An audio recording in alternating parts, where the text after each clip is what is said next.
Au nom du Père, du Fils et du Saint-Esprit. Amen. Cher enfant élève, Dieu ne t'a pas oublié. Je vais m'appuyer sur une parole pour t'exhorter. La parole de Dieu est tirée du psaume 27, verset 10. Quand mon père et ma mère m'abandonnent, le Seigneur me recueille. Matthieu chapitre 11, verset 28 nous dit: venez à moi, vous tous qui peinez sous le poids du fardeau, et moi je vous donnerai le repos. Cher enfant, Dieu voit ta douleur. Toi qui pleures en silence, toi qui es insulté à la maison, toi qui dors sans manger, toi qui n'as plus de mère ou de père, tu es orphelin ou orpheline, toi qui es seul avec tes cahiers, tout Dieu te voit. Oui, Dieu te voit. Même si personne ne te comprend, même si on te fait sentir que tu ne vaux rien du tout, parce que tu n'as personne, ou peut-être que ta maman n'est plus dans le foyer, tu as du prix aux yeux du Seigneur. En Ésaïe chapitre 43, verset 4 dit: tu as du prix à mes yeux. Tu n'es pas seul. Beaucoup d'élèves pensent que personne ne m'aime. Je suis insulté, je vais échouer. Ce sont des mensonges, mon fils. Ce sont des mensonges, ma fille. Jésus lui-même a été rejeté, humilié, abandonné, mais il l'a vaincu. Si tu es avec Jésus, ta vie ne peut pas être un échec. Ta douleur n'est pas ta fin. Écoute bien ceci.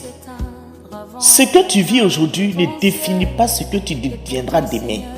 Tu peux être pauvre aujourd'hui et réussir demain. Tu peux être rejeté aujourd'hui et honoré demain. Tu peux pleurer aujourd'hui et briller demain. Les larmes durent une nuit, mais la joie vient au matin.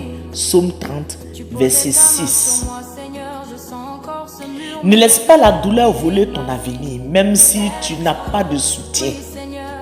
Et que c'est toi qui dois aller au champ, c'est toi qui dois aller vendre pour payer tes études, c'est toi qui dois tout faire pour pouvoir prendre tes études en charge. Dieu ne t'a pas abandonné. Ne laisse pas la douleur te voler. Tu es maltraité, tu es fatigué mentalement. Continue de te battre. N'arrête pas. Pourquoi? Parce que ton examen peut changer ta vie.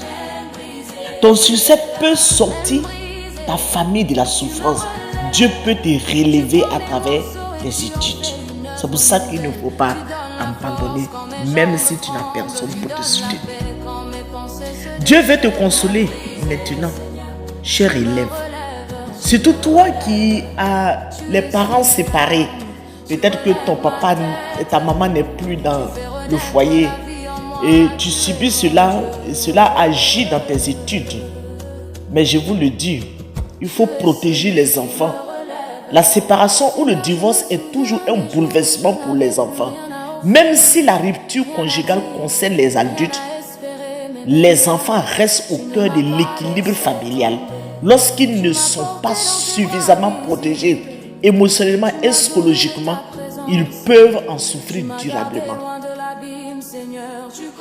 Donc c'est pour cela que je vous invite, mes frères, mes sœurs, qui êtes dans une famille où les parents sont séparés. Oui, chers parents, je vous le dis, prenez soin de vos enfants.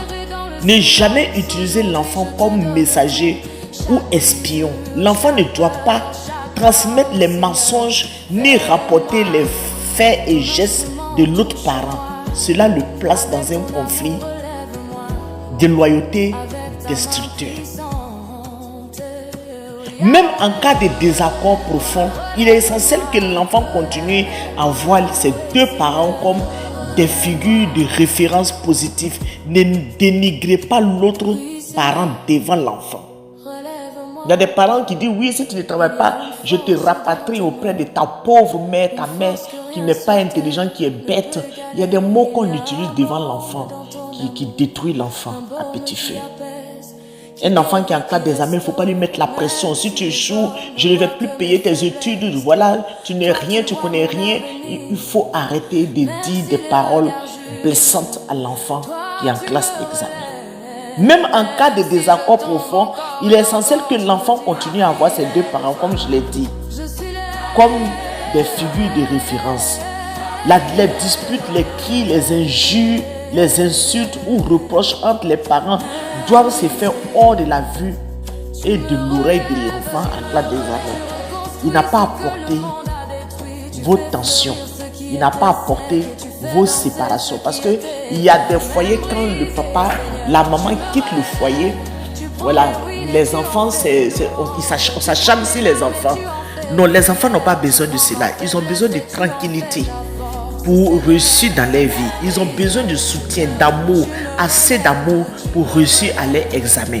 Ce n'est pas maintenant que tu vas priver ton enfant de nourriture. Si tu prives ton enfant de nourriture, comment est-ce que son intelligence, sa mémoire peut se développer?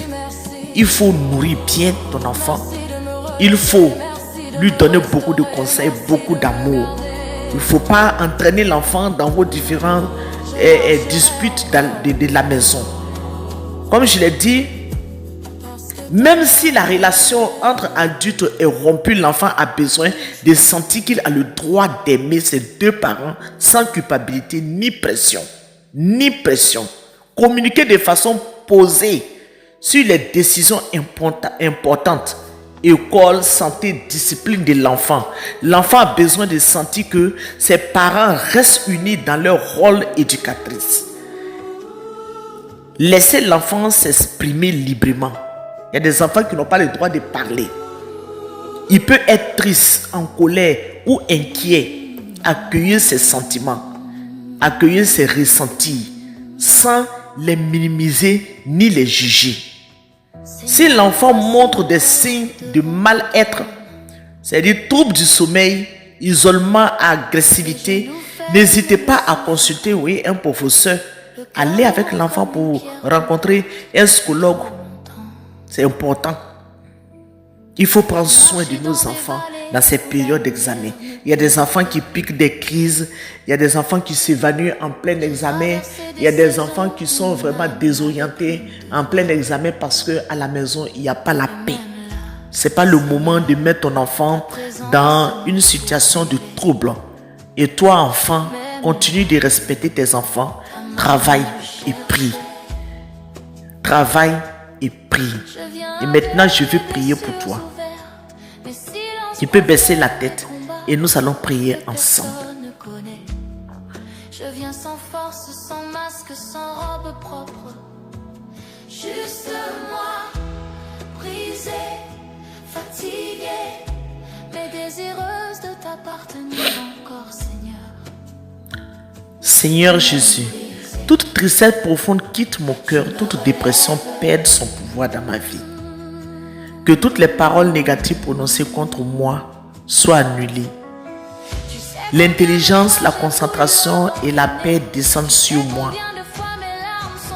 Oui Seigneur, je vais réussir, non pas par ta force, mais par la grâce, par ta pure grâce Seigneur. Seigneur Jésus, viens toucher le cœur de cet enfant blessé. Là où il y a la douleur, mets la paix. Là où il y a la tristesse, mets ta joie. Là où il y a le rejet, donne ton amour.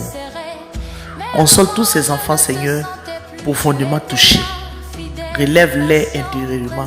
Donne-leur la force de réussir à leur examen. Merci, Seigneur, parce que je sais que tu as entendu mes prières. Et je sais que ces enfants ne sont pas abandonnés, ne sont pas oubliés, ne sont pas inutiles. Oui, parce que tu les aimes. Merci Seigneur parce que tu es bon. Merci parce que tu es grand. Et la gloire te revienne Seigneur, le siècle des siècles. Amen.